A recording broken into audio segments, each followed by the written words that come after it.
What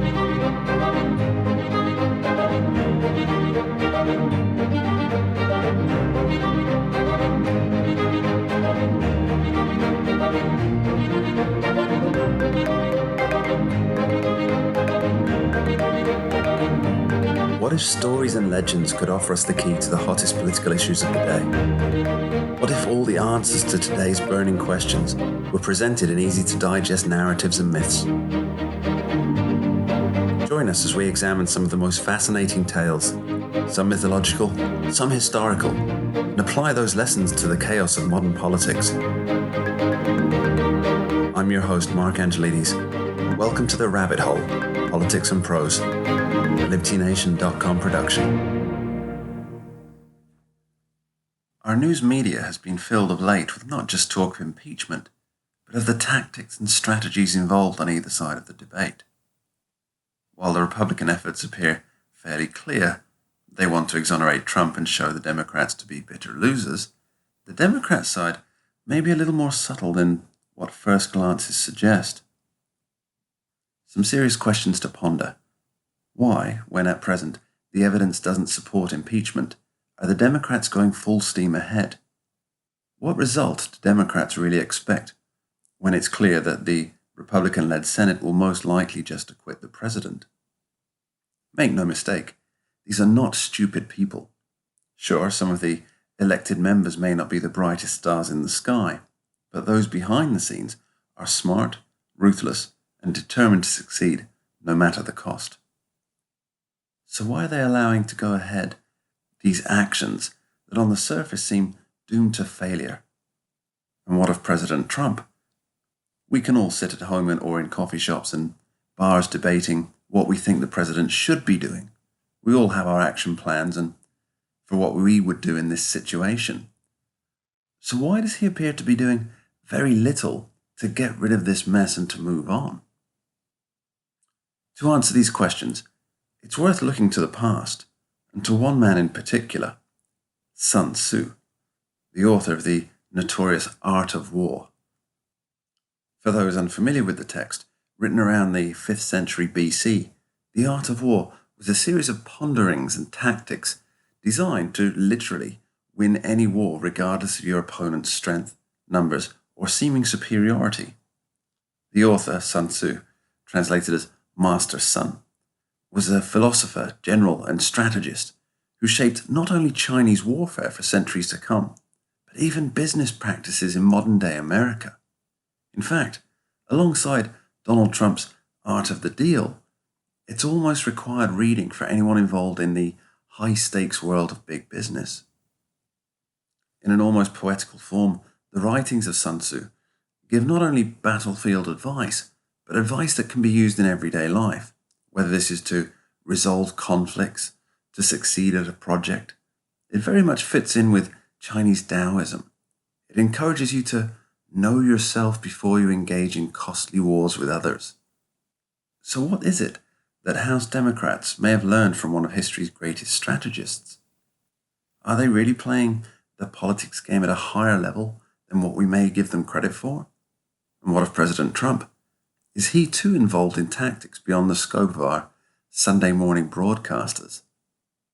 Sun Tzu wrote, "Victorious warriors win first and then go to war, while defeated warriors go to war first and then seek to win." This is an important quote, and one that may spell the future of the impeachment proceedings. If the whole inquiry seems like an attack in order to seize power in 2020, that's because it is.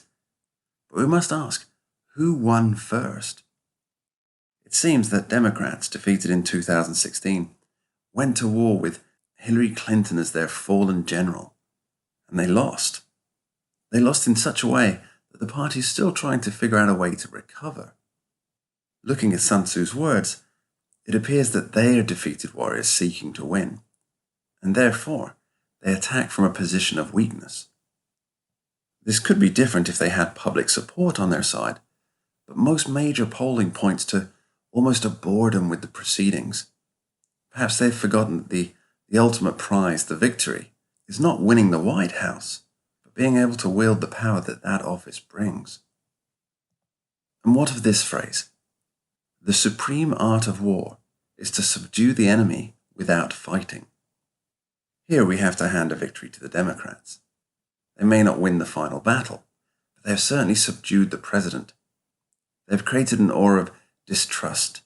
Trump can't even make a phone call now without wondering how it will be reported, who will be spilling the beans on their own unique interpretation. When it comes to trying to get policy through, Democrats can drag their heels without fear of being called out by simply claiming that this president will be impeached, so why should we enact or cooperate? If this were any other president, this would most certainly fulfill Sun Tzu's criteria as a supreme art. However, if Trump can move the battlefield away from Congress and into his campaign, he may just survive this remarkably effective tactic. How about the Democrat endgame? Surely this has to be the sapping of support in 2020. Their goal isn't to impeach and remove the president, because they must know that a Republican Senate that gets to set the rules of any trial, by the way, will almost certainly acquit President Trump. Don't be fooled into thinking this trial is the grand finale. Build your opponent a golden bridge to retreat across, Sun Tzu wrote. Is that what's happening here? Is the grand reveal to actually have Republicans acquit Trump and then claim that they have put party before country, vested interest ahead of law and fairness? If Trump is presented with a golden bridge, or a get-out-of-jail-free card as we might call it today, will this do him more damage in the long run? Now let's look at the strategies and tactics being employed by President Trump. There are two Sun Tzu instructions that really stand out. Each one may give us some insight into the president's actions and attitude. The first goes like this, quote, "All warfare is based on deception. Hence, when we are able to attack, we must seem unable. When using our forces, we must appear inactive. When we are near, we must make the enemy believe we are far away. When far away, we must make them believe that we are near." End quote. Right now, the president is refusing to engage. He has asked potential witnesses not to cooperate unless they get an actual subpoena. And other than the occasional Twitter outburst or press conference digression, we're not seeing any formulated strategy. That doesn't mean that a strategy doesn't exist. If Democrats see Trump as inactive or disengaged, that is when they push harder. But if they push where there is no resistance, not only do they waste energy, but they lose balance and control. The second adage is this, quote, "Engage people with what they expect. It is what they are able to discern and confirms their projections. It settles them into predictable patterns of response, occupying their minds while you wait for the extraordinary moment, that which they cannot anticipate." Is this what we're seeing? Maybe. Democrats seem determined to bring out one witness after another, each more tangential than the last. They're being allowed to dig a grave of boredom, presenting no first-hand accounts. In fact, it has become, as Sun Tzu says, predictable. And when an enemy's patterns are predictable, they are easy to counter and use to your own advantage. Engage people with what they expect, he says. What do Democrats expect of a president immersed in an impeachment inquiry? There's a game afoot, a game of power. Each side has an ultimate goal and appears willing to do just about anything to achieve it. Have these players read the art of war? Are they engaged in a battle of wills and tactics that exists well beyond the scope of armchair strategists? There will be a cost to all this. We just have to wait and see who pays it. Regardless of who emerges triumphant, we should ask ourselves one final question. Is the state, the nation, going to be made stronger or weaker by these machinations? The victor may grin at their good fortune and tell us the system has worked and their actions have been vindicated. But the system will inevitably be all the weaker for it.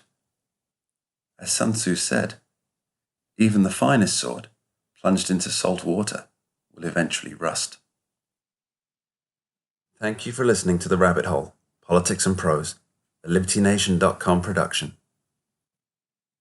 Join us next episode, where we'll be talking more history, politics, legends and stories. Until next time, thanks for listening.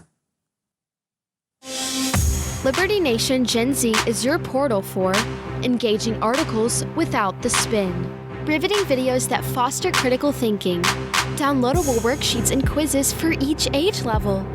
Liberty Nation Gen Z. A free-thinking future starts here.